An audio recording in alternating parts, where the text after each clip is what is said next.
who weren't able to make it. And now recording will start in a little bit. But thank you everyone for joining. My name is Ari Denson. I'm the new Mass Care and Logistics Manager. I started about 2 months ago and came from Spokane, Washington.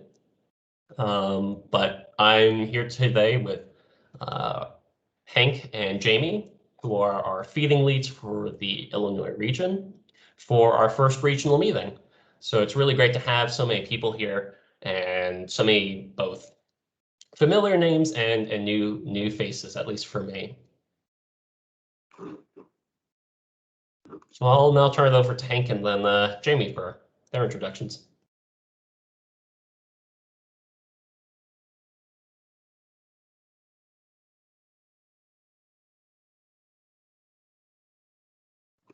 You there, Hank? Yeah, I have to remember to unmute me. Starting off just perfect here. Anyways, a lot of you know me already. I'm the feeding coordinator for the Illinois region. Started about 5 years ago and have been doing feeding for almost 2 years.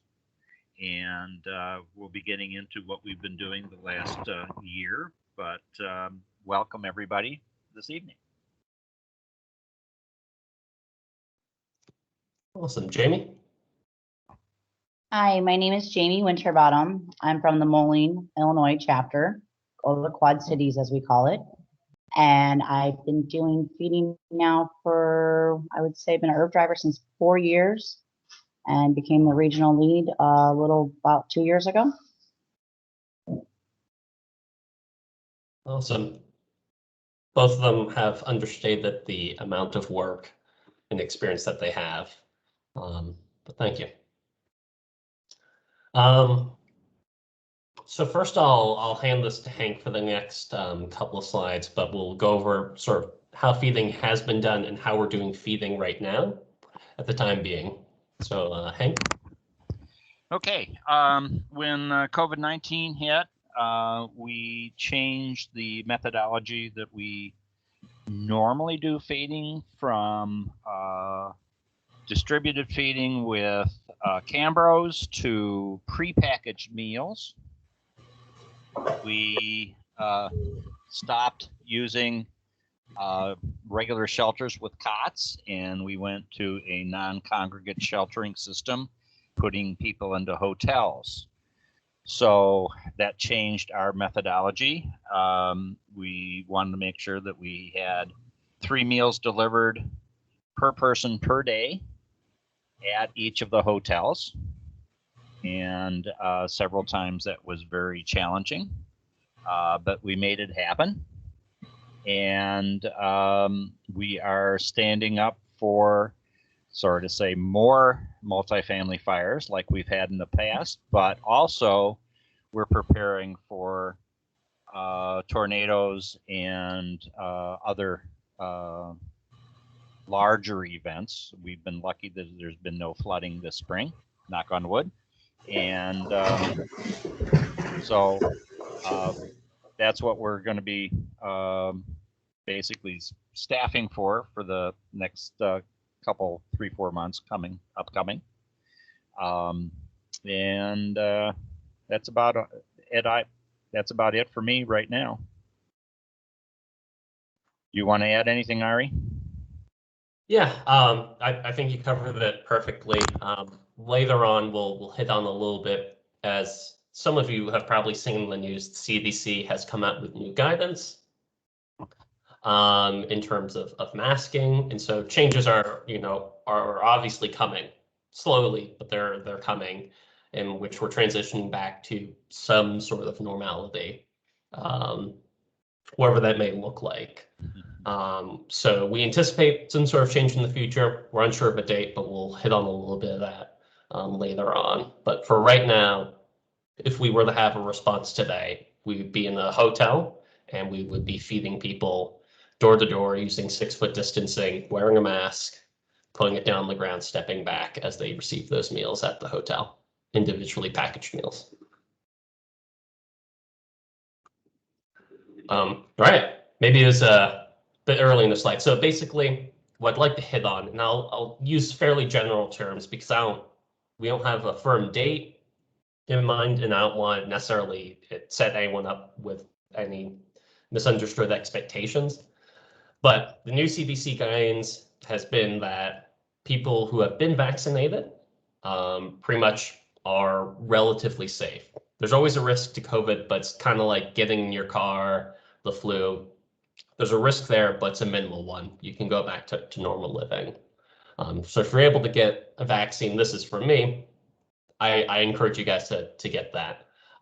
With that, that's probably going to be influencing how the Red Cross is operating. So they're taking information from CDC, OSHA, as well as state guidelines in terms of how we're going to start operating, both here in steady state, as well as during operational scenes. So those operational would be during gray skies, a disaster happens. How do we do that? The anticipation is that at some point in the nearest future, we will be seeing a transition from non-congregate sheltering being the primary mode of sheltering to congregate. We don't know an exact date. Can't confirm with you exactly when that is, but it's anticipated to be somewhat soon. Hopefully, we'll see what that guideline looks like. But that means feeding will look slightly different. So rather than necessarily those individual meals at hotel rooms, we'll be doing COVID precautioned feeding within a congregate shelter. So it'd be slightly different. It'd be a bit closer to what we are used to beforehand, but something that to keep in mind and sort of be aware of as we are, again, hopefully slowly transitioning back to some sort of normality. I anticipate getting further detailed guidance on that coming in the future, and when we get some firm information and dates, we'll make sure to share it with everyone here as soon as possible.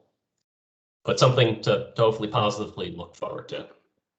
The other thing, Ari, is that canteening may become available again. Yep. There's a lot of possibilities for things coming back, and really hopeful to see some guidance in the nearest future for some firm dates and what that'll look like. My anticipation is that it won't be a complete return to what was before COVID. It's going to be some sort of intermediary step. So that will be new information that we'll need to get to you guys, and so that you're prepared for when we have response here or when you deploy. Does anyone have any questions or concerns about this all? I don't necessarily have answers for you, but I can keep your questions as information that we want to look out for and answer later.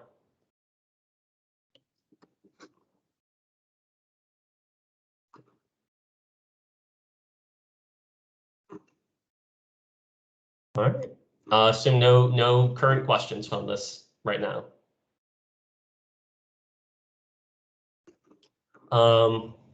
Hank? All right. Fiscal year 21 brought us a lot of different challenges, including COVID-19. A quick rundown, we had 10 level 2 or level 3 DRs that the feeding team was active with, starting with flash flood in Peoria, ending up with a multifamily fire in Rock Falls. That was only just a couple months ago. We had teams coming out of all of the response areas 1, 2, 3, and 4. And somewhere in the vicinity of about 140 days of active feeding. As you can see by the numbers, almost 12,000 meals served. There was actually a DR before fiscal 21. The full number in maybe the last year and a half is closer to 15,000, and close to 15,000 snacks served as well. So we've been busy. That's another reason why that we are stressing the feeding team. because we've been the one on the ground at all of these DRs, making sure that everybody was fed. Okay, Ari? Yeah, no, Jamie, I know you helped collect all these numbers. Anything else you'd like to sort of, there's a lot here that paints a pretty big picture of what you guys were able to accomplish this last year during a pandemic. Well, in the email I sent out, that just kind of gives you a better description upon, instead of just looking at these names, it kind of tells you like, hey, which event was that? So if you guys want any more information, those numbers too, it's on the invite email. Right.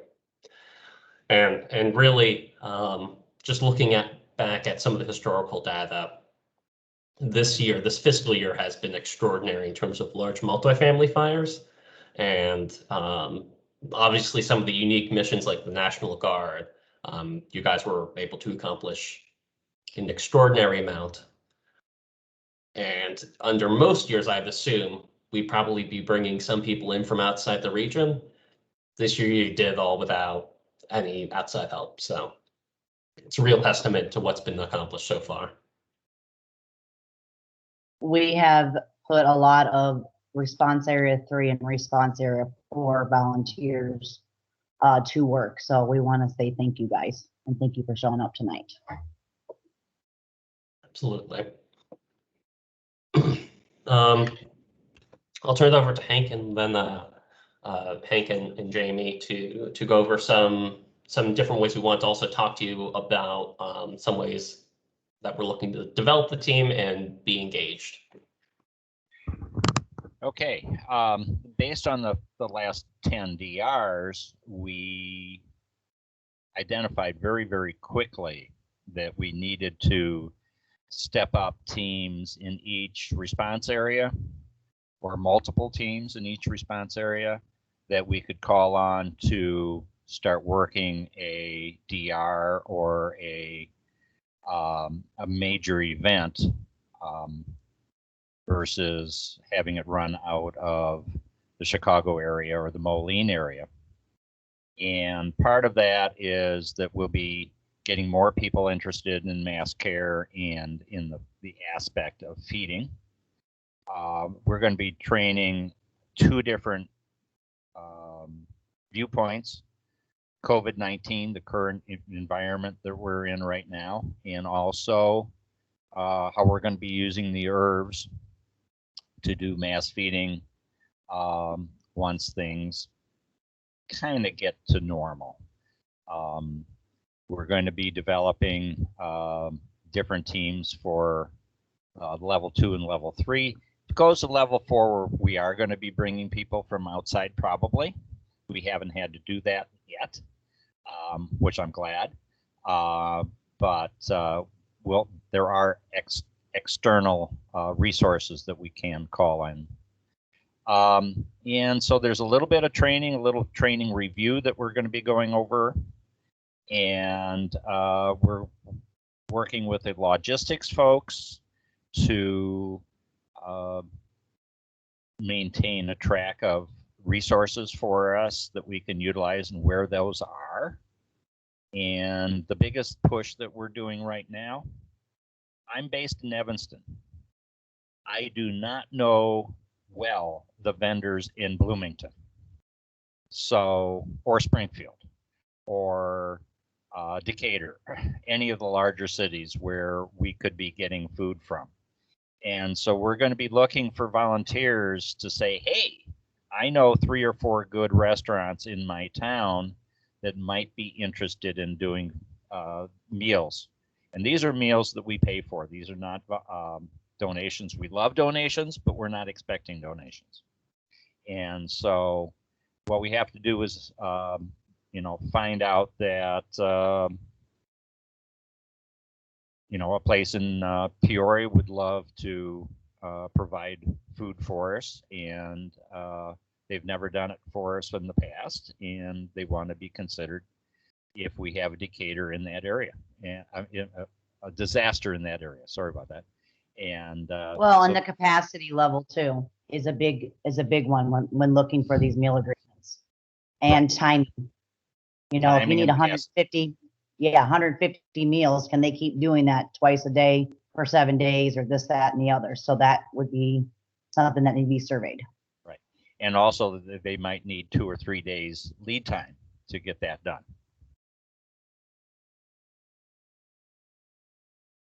So we'll be calling on everybody here to raise their hand, if you will, to think about in identifying sources that we can then follow up, train you how to do some site analysis in terms of their capabilities, and get people signed up.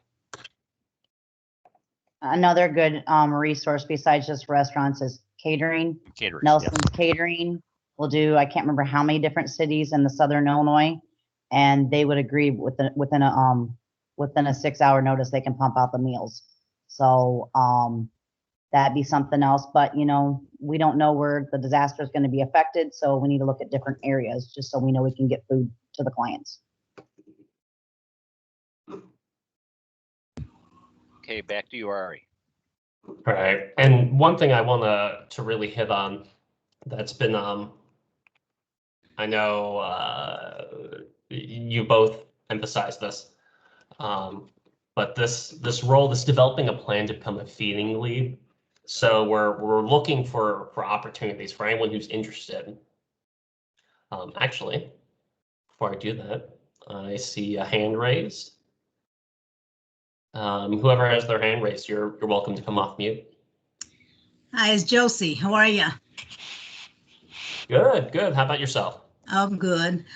Question, if we end up talking to a restaurant or a catering business, do we kind of just ask them and then we give you the name and number and then you talk to them, or how does that happen?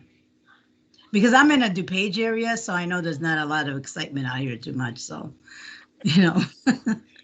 Ari, do you want me to take that? Yeah, absolutely. Josie, this is Hank. Hi, Hank. What we'll do is first, there is a site survey form that basically asks all the questions on terms of what they can provide, how soon they can provide it, how long they can provide it, and is it varied? Because it could be that we need vegetarian meals, or the specialty diet meals and things like that. So we do have a form, and what we do is we'll go over the form with you, and then you could contact a specific company, and if they are interested, you could go over the form with them and have them fill it out and take it from there. Okay, thank you, Hank. And beautiful post. Josie, is that a recruitment for feeding? Oh yeah, she'll eat your stuff. You will. She just sit there and give you a paw and look at you like, come on, I'm hungry. Sorry. Thank you, Josie. You're fine. Thank you. As well, since you're in the RA3 area, I know Jeff Paddock's actually on here, and earlier this afternoon he held a meeting pretty much focusing a little bit on sort of really looking for building up these agreements. So I'd want to give him a space so he can speak to those activities there. If you. I'm happy to chime in. Is this point in the PowerPoint the best time to do that? Yeah, go for it. Hey, Jeff. Hey, Josie. Do you mind if I share my screen real quick, Ari? I have pictures. Absolutely. So Ari's right.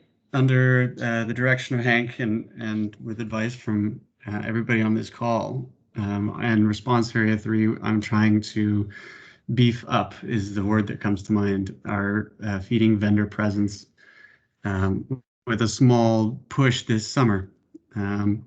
The goal and objective is to get roughly 5 to 7 vendors per county and try to get 51% of vendor owners to reflect their community from underrepresented groups. Right now, these small blue dots in the Chicagoland area are the corporate feeding partner locations that we have sort of built a thin relationship with. But where the feeding team locally really comes into crucial play is these smaller family-owned or local businesses, restaurants, vendors, caterers that can provide for a disaster response if it's needed. So between them, you can see we've got some areas covered and some areas not. That's where the gaps are, and some of these relationships are quite old. I actually flossed through some of the locations and found some of them were closed and we didn't know about it, which might have been a result of the pandemic. My point being, I'm hoping if anybody here or anybody knows or is in response area 3 would be interested. Josie, to your question, there are capacity surveys, these things that are, we're trying to make sure that a restaurant or vendor has the ability, the kitchenware, et cetera, to be able to provide. There's forms for that. Red Cross has forms for everything. Same thing with a request. Once you establish some sort of idea of what the restaurant or vendor could do, there's the documentation for you to send off as well. I won't go through everything that's written here. The point being, this setup and infrastructure is there. And there's a chance to engage with a local caterer or vendor or restaurant owner. That could be, after you get to know them for Red Cross purposes, and starting a relationship of just ordering there every once in a while, encouraging us to stay in communication, and et cetera. The idea being, I'm one man with limited possibilities, and I also don't have a lot of roots that I know a lot of folks in here in Response Area 3 do. So my push is going to be to work with you guys and with other feeding volunteers who are interested to beef up this presence and get to know the city a little better now that times are changing. So thank you for letting me share my screen, Ari. That's my small plug. Anybody who's interested is welcome to contact me or Hank or Bernie Exleben, who's our feeding lead in the Chicagoland area. And I see Chuck, you have a question. Yeah, with the these restaurants and caterers having such a tough time this past year with the pandemic, are we looking for them to donate their services, or are we looking to compensate them? So We try to get discounted rates if we can. We try to stick, it's $24 a day for 3 meals. So we try to stick with like $7, $8 and try to get away from the breakfast part, like have the restaurant either have it or we do like breakfast bags. So then we have cushion to go up to that $10 if we need to. So we try to get a discounted rate, and also we're tax exempt. Yeah, and we have some freedom, so we can, this is our time to shop around, find a place that that fits our price range. It's also, sometimes we don't always get a discount, but we find a good place that has a good price, and our money is going directly into the community that's been impacted. So our dollar isn't just money being spent, but it's money being spent in the community that's been impacted. So it's a good chance to really find good local restaurants, find places that have a good price, that are able to work with us. If they fill out this form, it's no guarantee that they'll be able to help us that day. There could be another pandemic, things happen. But it's a good chance to really get an idea of what we have. All this work, obviously, kind of like shelter agreements, requires regular relationship work. You need to go back to that. It's not just a once and done sort of thing. I have a question for Jeff. The form that you're using, does it have anything? I don't know if they've updated recently because it's been a while since I checked. Does it ask if they will provide prepackaged meals? I don't know that it was updated to be compliant with the COVID compendium. I think I know. You're right. Okay. I think the COVID. I'm throwing it out there. So You're correct. You're right. that is something very important, because we can't hand out pizzas and get our hands all up in the food. So, and pizzas are not good even when canteening, because those pizzas go quick, and a pizza box does not fit in a Cambro. Usually that's because I'm eating them because I like pizza, but I agree. You work too much, Jeff. I worked with you. I know how you work. Perfect. Good point. And another thing to keep in mind, this is a virtual opportunity. So if, Bernie needs help, doesn't matter where you're at, go work with them, learn how to do this, bring some of that experience back to your response area. It's a great way to meet people throughout the region, but don't feel pressure that just because they're in a different response area that, you can't jump in there and do this awesome project, and vice versa. People from RA3, Jeff, come on down and help us do some. Aside from that, the only other thing I want to hit on and just really emphasize and sort of clarify the bullet point that's highlighted in yellow. One of the things that we're always looking for is people who are interested in sort of taking on the leadership role during a disaster response. So we're looking for people who want to take on a leadership role during blue skies. So that means everything's all right. We need help doing PowerPoint presentations, getting people up in training. We also need help during gray skies. So people who are interested, those of you who are interested in taking on the leadership role, like Jamie and Hank, during a small level 2 or 3 DRO, disaster response operation. And what we would do is, if you're interested, reach out to Hank. And Hank, myself, and Jamie will work with you on developing a plan. So you might be someone that doesn't have a ton of experience, but we'll help develop a plan so you get the trainings done, you get the experience done. And when there is a response, that person sitting next to you will be myself, Jamie, or Hank sitting at that table, making mistakes, learning new lessons, and getting that experience. And, level 2 or 3, it's not too bad with someone like Jamie or Hank by your side. Hank? We know how to have fun, so we will mentor you, and everybody has to help everyone. Supporting a supervisor, even if you're not wanting to be a supervisor, is very vital. Yeah, it's a fun opportunity, and we'll make it an enjoyable one. All right.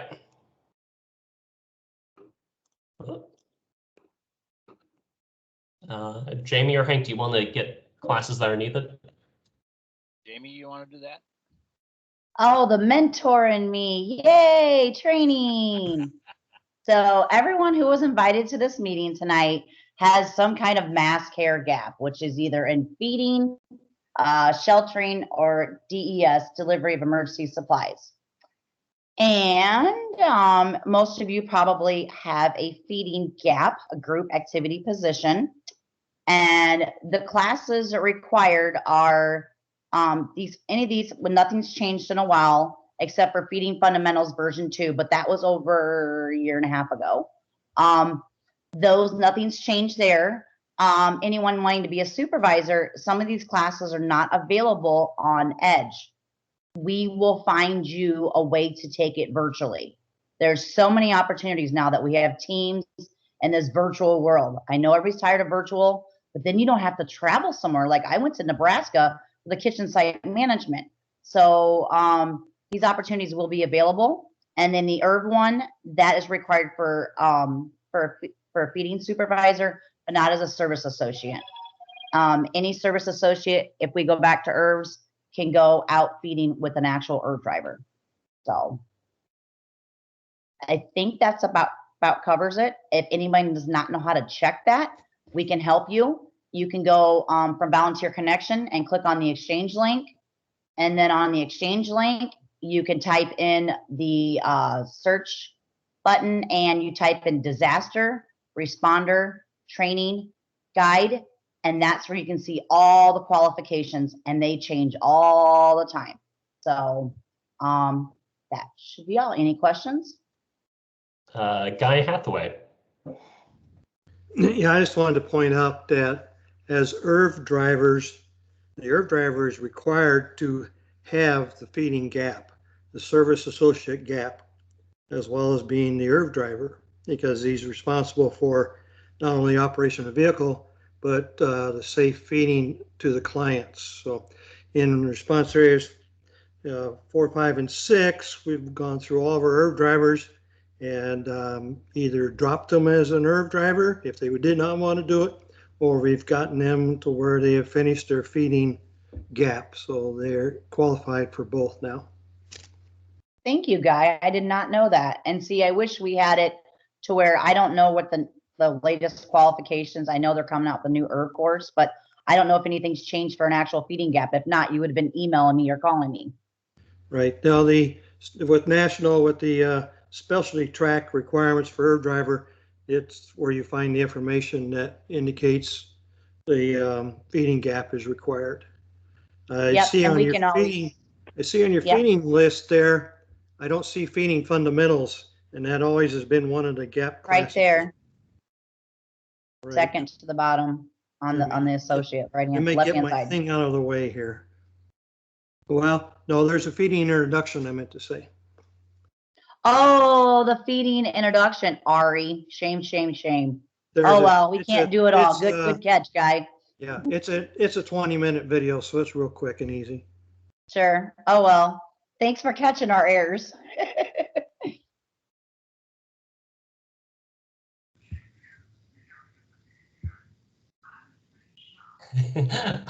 I just double checked. You're right. Nice catch. I knew that one. I'm like, I didn't look at it. Sorry, Ari. My apologies. So that's another 20 minutes, but it's a quick one. So yeah, if you want, this is the classes minus the class that's missing, which is feeding introduction. But you don't need to necessarily be an IRV driver to be a feeding essay, but you do need to be a feeding essay if you want to be an IRV driver. And I see another hand raised. Lucy? That's me, Josie, again. Hey. Hey, I've done the IRV Ready, Set, and Roll, and I don't know if I'm still, I guess what they call certified through Red Cross. And I've also done basic feeding, but I would love to go and help out with the canteening and do feeding if I can. Maybe put me on the list. Hopefully, you know, if we can do that again, that'd be great. Because I like to try it. I've never tried it. It's fun. I It's a only lot of fun to drove- work with the firefighters and Yeah, take I care only of them. drove They love it. I only Okay, drove it and took me but on the test, To but that be an was IRV driver, Yeah. you need ready, set, roll. right. Mhm. You need to do the orientation, you need to do the Yeah. road test and then for next gen, there's another class. All these classes are changing though, as Jamie said, we're gonna have new training. But you have to do those basics. You also have to have a current driver's license on file and volunteer connection. You have to have completed the biomed defensive driving class. Even if you did one in the old days, you still have to do that one. And you have to have your DMV driver's record verified through the Red Cross. You cannot just go to DMV yourself and get it like we used to. So you have those items as well as the feeding classes. Yeah, because Ron was the one who was you know, teaching those classes. So, and I think it was almost 2 years ago when I was in the IRV the Ready, Set, Roll, and also I took basic food safety and stuff like that. So I'll have to check to see if I have to do it again, because I get a little confused on whether it's a 2-year thing or when I have to do it again. I don't know. So I get a little confused with that. Ready, This set, is roll. the have Red no- Cross, though. This is the Red Cross. Everything changes. Every single one of us have to take the new IRV class. So guess what? We're gonna have a party and have a big class. We're like, I need this class. So it's gonna happen, Josie. Yeah, Hey, I know. hey, guys. Yep, Guy? Yeah. All right. All right, I just want to let you guys know that you guys might want to look up. It's called Next Gen IRV Operations. Is for the video for the IRV. Is that a video that just got? Is that something recently posted? Yeah, and according to my list, it is because I it took me a while to find it, but it's up on the Volunteer Connection. Is there a date on there? Not on my sheet, but I know for a fact it's an hour-long video. I can tell you that. Okay. Well, Well, the next gen fundamentals class, which is in Edge, is an hour-plus class. All that's going to change, as Jamie said. They're changing all the training for the legacy IRV, next gen IRV, and adding in the ProMaster Dodge van we're going to use for delivering DES. So all those things are going to be here soon. They keep promising us new criteria and new classes that we're going to have to take. Yeah, and this actually goes perfectly into what our next slide was going to be, which is I'm also missing the I'm missing the kitchen site management simulation for the actually on my list that I have that I got to complete yet. so. Are you so- looking to be a supervisor, Anthony? In my bracket, yeah, that's my bracket that I'm working on. So I will say because, from my understanding right now, Right. because of COVID and that class is an in-person training course, Right. is not necessarily being required at this very moment.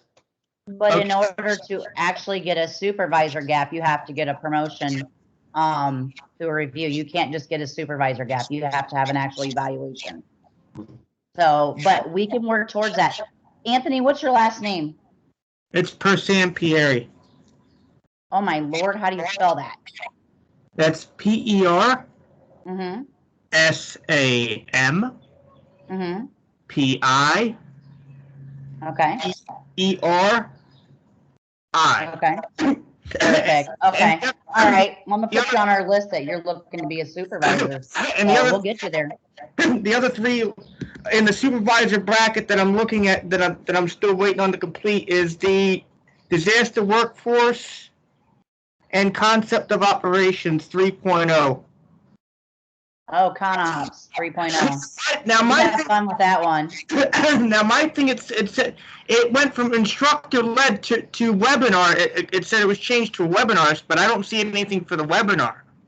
We can get you those trainings. I got a couple friends that are really good and watch out for those trainings. So I'm gonna put you on my radar. So Thank you very much. yeah, that's one of my favorite things. That's the mentor in me. I like the training part. Okay. All right. Thank you. Thank you, Anthony. Yep. Bye-bye. Appreciate it. And Guy, Josie, do either of you have any other questions? I see your hands are still raised. No, I have nothing. Go ahead. Okay. But yeah, as we were saying, kind of like probably similar time frame for when we'll be getting news on moving to congregate sheltering as our primary mode of sheltering. There should hopefully be the update training for the IRV. Ron Loeffler and Guy have been the ones that have been doing all these trainings. So Ron will be getting trained up in that, and then Guy, you'll also be getting trained and helping get people through all that so that we can both drive all the next gen versions as well as the ProMaster.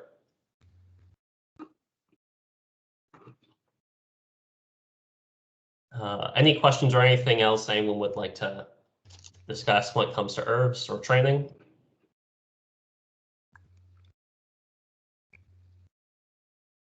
Okay.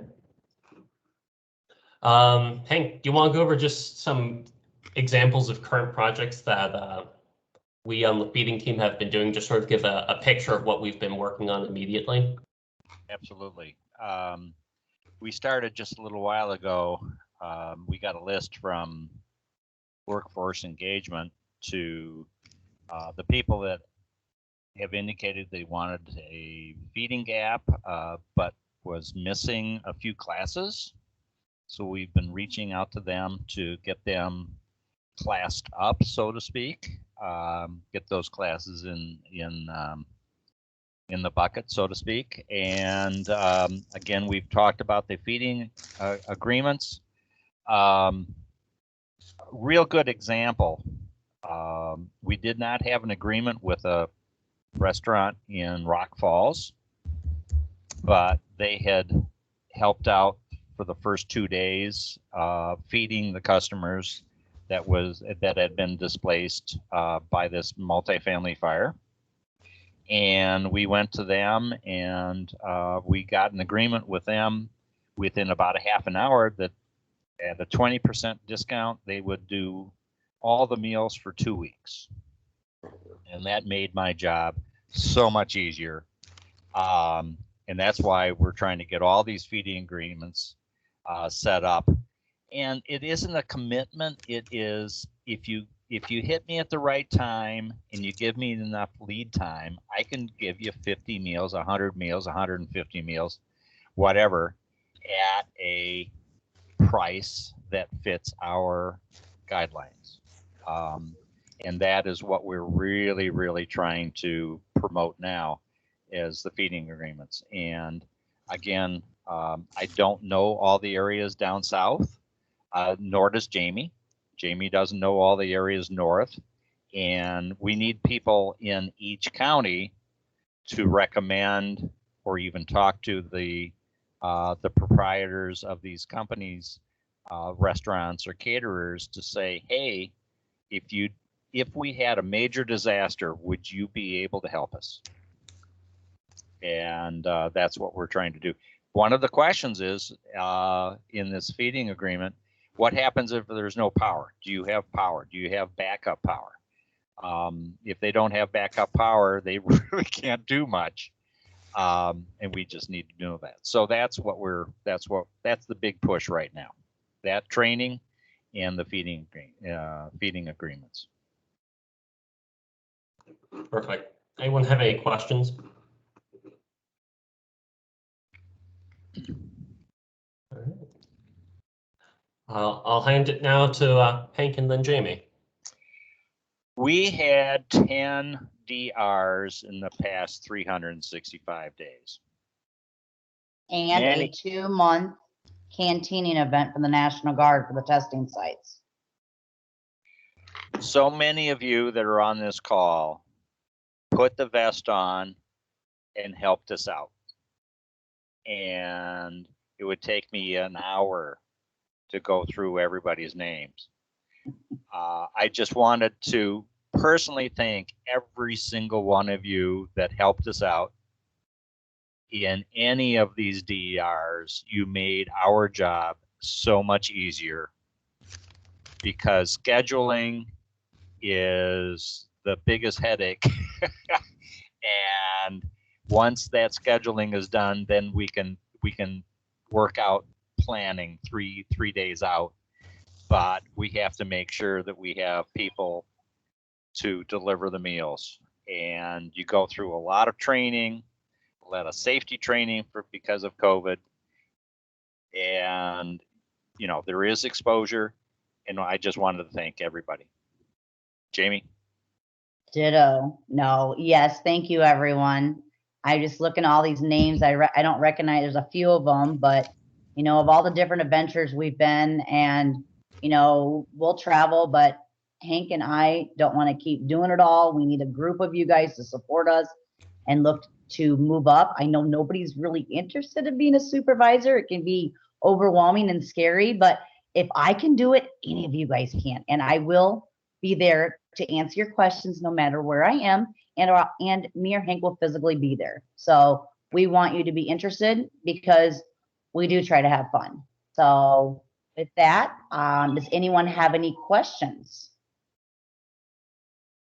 before we wrap up tonight?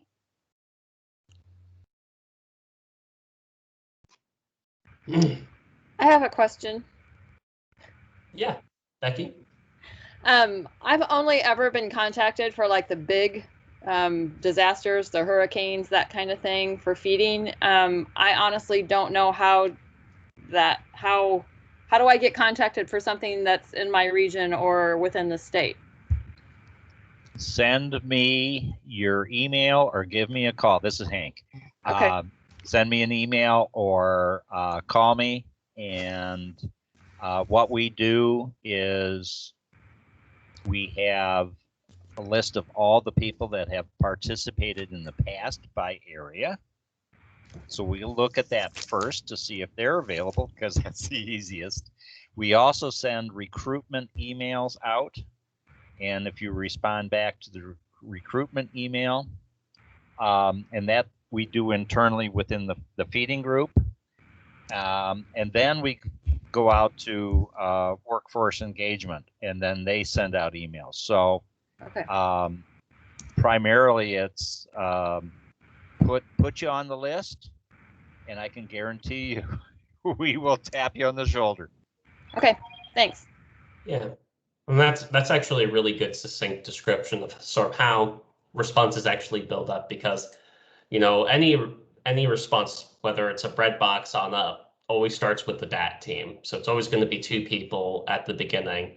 And then as things get bigger, we escalate that to it's too big. We need someone to help start looking through volunteer connection for people who have the right gap or the position so that we can start engaging them.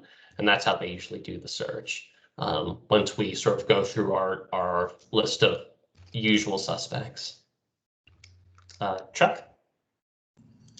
Yeah, just to follow up on that, the one thing I didn't hear that I was expecting was that you'd be looking at the person's profile, since you mark in there where you're willing to be deployed, nationally, regionally, state, locally. Are you saying that that's not being looked at? That is, so when volunteer services, or sorry, workforce engagement. So when workforce engagement's actually engaged and they're looking at that, and we're talking about we've gone to a DR, they will look at the gap, and then for you actually be picked up, you're looking at the gap. Are they available? Have they marked themselves available? And have they marked themselves available specifically for the distance? So, are they available within the division, within the state, within the region? So both of those things are also important, especially again, as we go from a level 1 to a level 2. And there's always a little bit of confusion because we sort of have to do it a little bit ad hoc as we're growing that into that level 2. But that's an important thing. So thank you for reminding for that.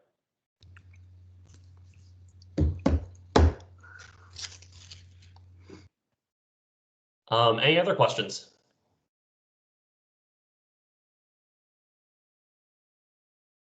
All right. I think everyone's too shy. I'm going to stop recording.